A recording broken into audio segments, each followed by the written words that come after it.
छंद, जैसा कि आप सभी जानते हैं, छंद वैदिक मंत्र हो या लौकिक काव्य ग्रंथों में प्रस्तुत श्लोक, सभी में छंद की एक अत्यंत महत्वपूर्ण भूमिका है, क्योंकि छंद के माध्यम से ही हम श्लोकों या मंत्रों का गान करते हैं।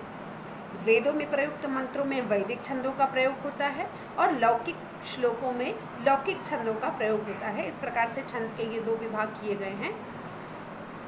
छंद के बारे में यदि बताया जाए, उसकी व्युत्पत्ति या परिभाषा की चर्चा करें तो छंदांसी छादनात्, छादन मतलब आच्छादन, आच्छादन के कारण ही इनसे छंद कहा जाता है और इसीलिए वेद का भी एक नाम छंदस है, क्योंकि वह ज्ञान से आवृत करता है, ज्ञान से सराबोर है।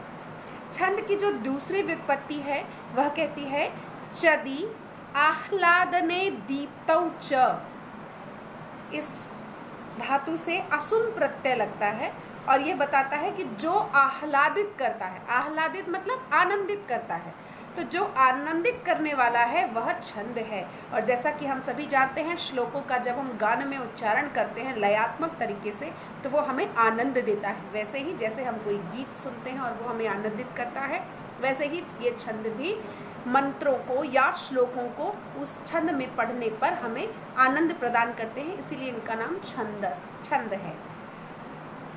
परिभाषा अगर कहें तो रुचिकर या श्रुति प्रिय, रुचिकर तथा श्रुति प्रिय लय युक्त वाणी ही छंद कहलाती है।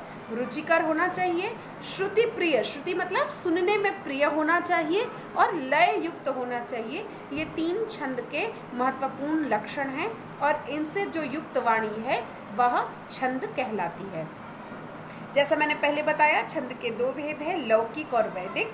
तो संपूर्ण छंद शास्त्र को इसी दो भेदों में बांटा जाता है, लौकिक छंद और वैदिक छंद। वैदिक छंद कौन कौन से हैं? 7 प्रमुख वैदिक छंद माने जाते हैं और अवान्तर में उसके और भी अधिक भेद होकर के वो 21 तक की संख्या पहुंचती है। 7 प्रमुख वैदिक छंद कौन से हैं उसको आप ध्यान से सुनिए। गायत्री, पूषणिक, अनुष्टुप, बृहति, पंक्ति, त्रिष्टुप, जगति, ये 7 वैदिक छंद माने जाते हैं, प्रमुख वैदिक छंद माने जाते हैं। इसमें सबसे अधिक प्रचलित जो है वो गायत्री है, उसके भी अवान्तर में कई भेद हैं। अभी हम वैदिक छंदों की चर्चा नहीं करेंगे क्योंकि ये थोड़ा सा कठिन होते हैं और हमें सामान्य श्लोकों के अध्ययन के लिए, श्लोकों को गान के लिए लौकिक छंदों की आवश्यकता होती है। तो ये लौकिक छंद कैसे हैं?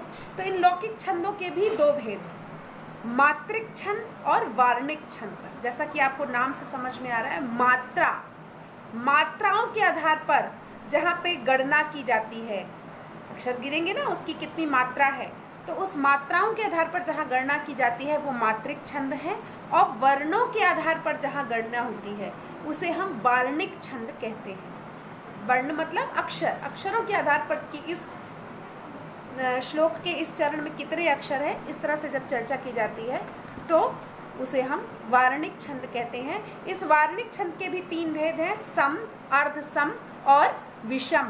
ध्यान से देखिएगा, जो सम वार्णिक छंद हैं, सम का मतलब समान, तो प्रत्येक श्लोक में 4 चरण होता है, हम सभी जानते हैं। इन 4 चरणों में यदि चारों चरण समान हैं, यानी चारों चरणों में समान वर्णों का प्रयोग है, तो उसे हम समवर्ण वार्णिक छंद कहते हैं। समवार्णिक छंद हो गया। अर्ध सम में पहला और तीसरा छंद, क्षमा कीजिएगा, पहला और तीसरा चरण और दूसरा और चौथा चरण जब इसमें समान होता है, यानी पहले चरण में जितने वर्ण होंगे तीसरे चरण में भी उतने वर्ण होंगे, दूसरे चरण में जितने वर्ण हैं उतने ही चौथे चरण में होंगे, जिगजैग में। इस तरह से जब समान वर्णों का प्रयोग होता है तो उसे हम अर्ध सम वार्णिक छंद कहते हैं। और एक विषम वार्णिक छंद होता है जिसमें कि चारों चरणों में वर्णों की संख्या भिन्न भिन्न होती है। इस प्रकार से ये 3 प्रकार के वार्णिक छंद हैं। ऐसे जब हम आगे पढ़ेंगे और छंदों की चर्चा करेंगे तो उसमें हम जानेंगे कि कौन सा सम है, कौन सा अर्ध सम है, कौन सा विषम वार्णिक छंद है। एक और बात कि ये जो मात्रा है वो लघु और गुरु होती है, तो लघु की मात्रा 1 होती है और गुरु की मात्रा 2 होती है। इस बात का हम ध्यान रखेंगे। और एक बात और ध्यान रखनी है कि अनुस्वार, विसर्ग और जो संयुक्त वर्ण के पहले आने वाला लघु होगा उस लघु को भी हम गुरु मानते हैं। अभी केवल ये नियम याद कर लेंगे, जैसे जैसे हम इसको पढ़ाएंगे वैसे वैसे आप इनका प्रयोग भी देखेंगे। पाद के अंत में कोई भी पाद, जब पहला चरण यानी पाद, तो 4 पाद होते हैं, चारों में से एक भी पाद का जो अंतिम वर्ण होगा उसको भी गुरु माना जाता है। ये भी एक नियम है, इसको भी आप ध्यान में रखेंगे। इस प्रकार से ही सामान्य विधि मैंने बता दी। एक और चीज़ जो सरल सूत्र है जिसके आधार पर हम सारे छंदों की गणना करेंगे, वो सूत्र आप याद कर लीजिए। यमाता राजभान सलगा, यमाता राजभान सलगा, इसे आप याद करिए। और अभी का आपका पहला काम ये है, जो भी इस वीडियो को देख रहे हैं वो पहले ये सूत्र पढ़ करके ऑडियो रिकॉर्ड करके हमें प्रेषित करें, तब मैं अगला वीडियो आपके लिए प्रेषित करूँगी। धन्यवाद।